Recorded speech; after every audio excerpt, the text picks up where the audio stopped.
Oh, what's going on, everybody? It's your boy C-Zar, and we are talking about Bitcoin today. Hit that like button, subscribe if you want to see more content like this, you guys, and let's get into it, all right? A lot of people today, were acting as if we were going to retrace this whole range. I hear people talking about 80K, 70K. I heard somebody talking about 30K today. And it's just crazy, man. It's insane to me how you can have such a positive reaction 24 hours before, and you have one day that drops 3.6%, and you're just right back to thinking it's doom and gloom, man. And we can see this. We can actually measure this. This is quantifiable. There are a couple ways to do this. You can type in crypto fear, and where is it? Crypto fear. There we go. It normally is one of the first ones that I have there. Crypto Fear and Greed Index, and right now it says we're at a neutral, right at a 54. But I've come to enjoy the CMC coin market cap Crypto Fear and Greed Index. I've used this more, and I find it to be more accurate. I think it is more accurate, and I like this one a lot more personally. I don't have to like click out of ads and stuff like that, right? It's just there. I think it's more pleasing on the eyes. There's not all these random ads all over the place that I have to look at. This is a lot more appealing. And what we can see here, if we go to the last 30 days alone, we can see that we were at a very low level of fear here. It wasn't technically fear, but we were at a level of a 43 read. Okay, and Bitcoin at the time was at $92,000. We were at a 43 read on January 9th. Bitcoin was at $92,000. What was that price here? So January 9th would have been here.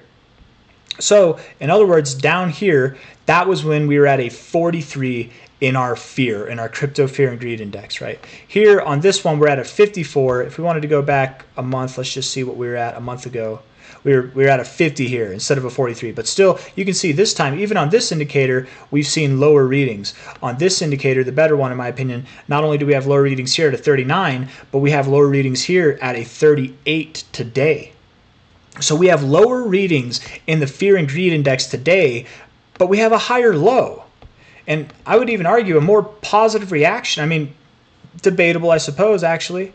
I mean, we had a green day today, and then we had a red day. This one was, it closed very neutral, but then proceeded to go afterwards. You know, hard to say if, where's the volume? Why don't I have any volume? Do I not have volume? What the heck? Where'd my volume go? I'm going to refresh this. Because I want volume, man. BTC USD, let's see. Index. There we go. Yes. Weekly, we'll go to daily. Yeah, bring it right back. Sorry. Getting a little bit sidetracked here. This time, right, whenever we bottomed, now it's a somewhat green candle, whatever. There wasn't as much volume as this time. We have dramatically more volume off of this higher low, and of which, again, it's a higher low, and yet we have lower levels of fear. We're more fearful now than we were at lower prices not even a month ago, with a less positive reaction in forms of volume and standards of volume, right? If we look at this from a low to what you saw during the end of that close, that was a less than 6% move, while here from the low to the high, you moved up 11% with double the volume. And people are more fearful now. We moved down 3% yesterday, and people are like, we're going to 80K. I heard people talking about 30K. I literally did one of these big YouTubers, man. I'm not going to say his name.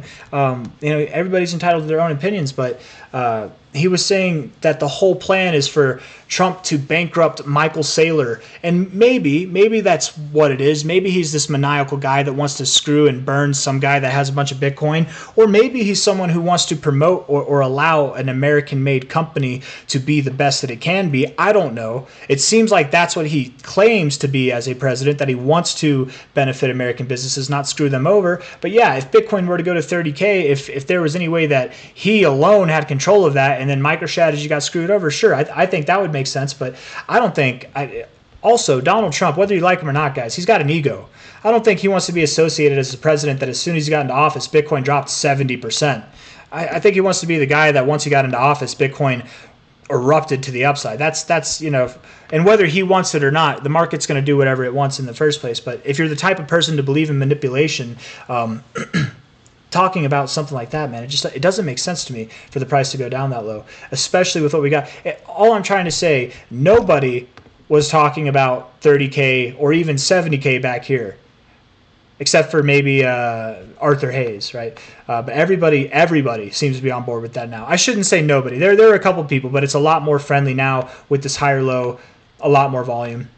I feel like I'm repeating myself. We can move on. Okay, let's just move on. Looking at the daily RSI here, we are bouncing in the same area that we've been bouncing. I'm going to put a straight line across here, okay? Perfect. Bounce, bounce, bounce, bounce, bounce, lows over here, right? We even found support kind of in this area here, support a little bit lower there, a little bit around this area, a little bit here, but you did go lower inevitably, right? Back there as well. But we're in an area that recently, especially, we've been finding support. We had this downtrend in the daily RSI, lower lows, lower highs here, and we've kind of broken out of that. I suspect that we will recover and we will move higher. Let's look at the 4-hour RSI and see what this looks like. So we have a double bottom in our RSI, okay?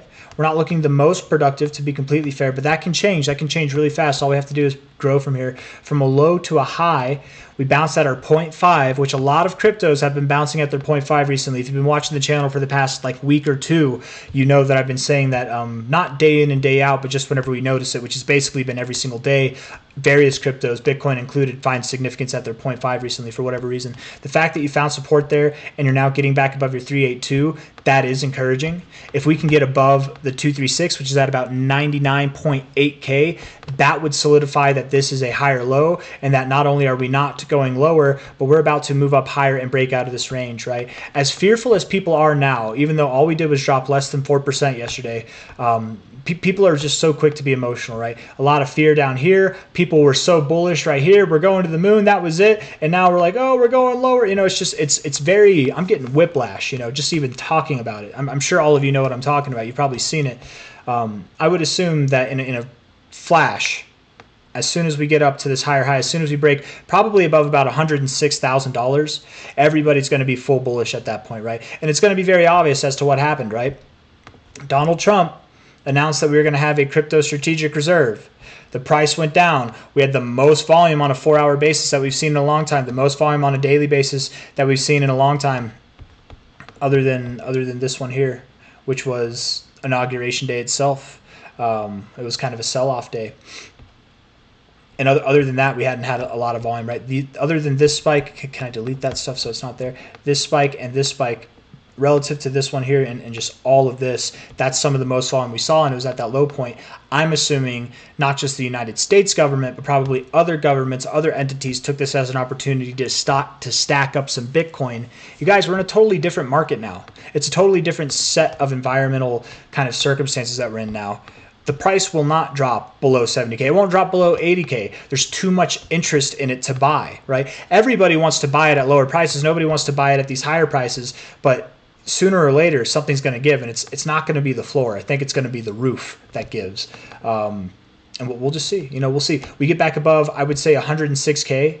Yeah, about $106,000. That would likely indicate that we are moving up to new all-time highs. The primary target area that we could expect from a high to a low would be anything from about 115K to 122K at first. And then I very much would expect, I do anticipate that we will see the secondary target zone being achieved in a very short amount of time as well, which is anything from 128K to 146K. And it doesn't stop there. You know, by the end of February, I fully suspect that we could see prices as high as 175 to 180K, right? And we can make sense out of that on these deeper fibs at the threes there. That's normally not a target area that we address, but because this is such a small kind of range from a high to a low, I think it's appropriate to at least consider. At least something around 146K, if not 160K, but I certainly do believe we could see 175 to 180K. If we look at the weekly RSI, or not the weekly RSI, but the weekly time frame, and we were to take the cycle high last time to the bear cycle low here, you know, our next target after 127K, after the 1414, would be 173K. And to me, just what I know, and I don't know everything, but I've been doing technical analysis for over 8 years. The tool of choice, the thing that I have refined my analysis around specifically where it's been crafted, has been with the Fibonacci retracement tool and therefore the extensions as well. So what do I know? But this right here, what you're doing, consolidating at your 886, 786 area, very, very bullish. Consolidating below your 1272 without rejecting and coming back here. Normally whenever you find resistance here, you touch the 100 at least. You touch the 886, somewhere in there at least, if not lower. It's very common to find support in this area and then you move up, and that wouldn't be bad. That would be healthy. That would be totally fine. But you didn't even do that. You consolidated high and tight up here for months now. My thought is, with this very bullish phase of consolidation, and it is bullish, don't be fooled, I doubt we stop at the first target area. So what's the next target area? It's 173K, of which we can make sense out of that through other fibs as well. But also just from a pure perspective of using our eyeballs, if we take the low here, I'm going to just say that's the low to the high of this move right here that we just had.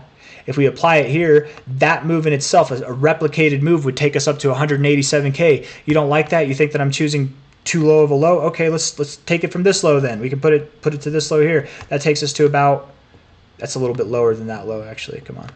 That's still a little bit lower, but whatever. 162K, then it's not at 180K.